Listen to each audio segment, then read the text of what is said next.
Thank you, Lee. Right now I'm with Arden McLaughlin, and we have another trifecta of books here this morning for Arden's Book Club. We do. What do they have all in common? Anything? They're period pieces, so they're fiction that takes place in different points of history, but the history behind them drives the story. Does that make sense to you? Nope, but I'm not a bookie. Exactly. I was like, maybe you'll get it, maybe you won't. So the first one is very popular, Francine Rivers. This is actually called The Bridge to Haven. Yep.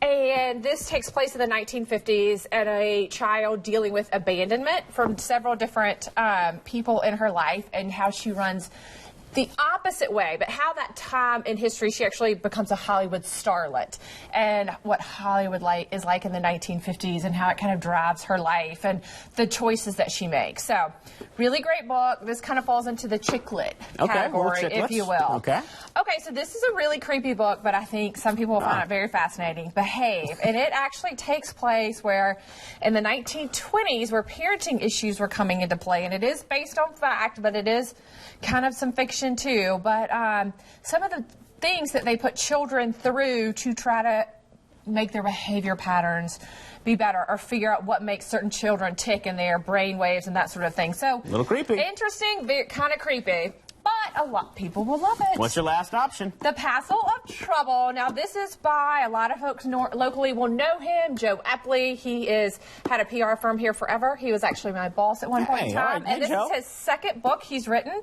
And it is about David Fanning. What's really interesting about this book is it's written during the Revolutionary War, but written from a Tory perspective. And David Fanning was a Tory history. So you gotta switch your allegiance a little bit to it. But and if you want to meet Joe, we're going to have a meet and greet with him tomorrow, Tuesday, at Door Neighborhood Grill from 6 to 8. So everyone come on out. Joe will have books. He'll be signing, and I'm sure he will tell you lots of stories about how he created this story, and it's rich in history. Really great book for those historians out there. But yeah, it's kind of tough. Like, I'm cheering for a Tory in this book, so which we Americans don't necessarily cheer for the English that much. Nope. But we love those accents. Thank you so much for coming on. Welcome.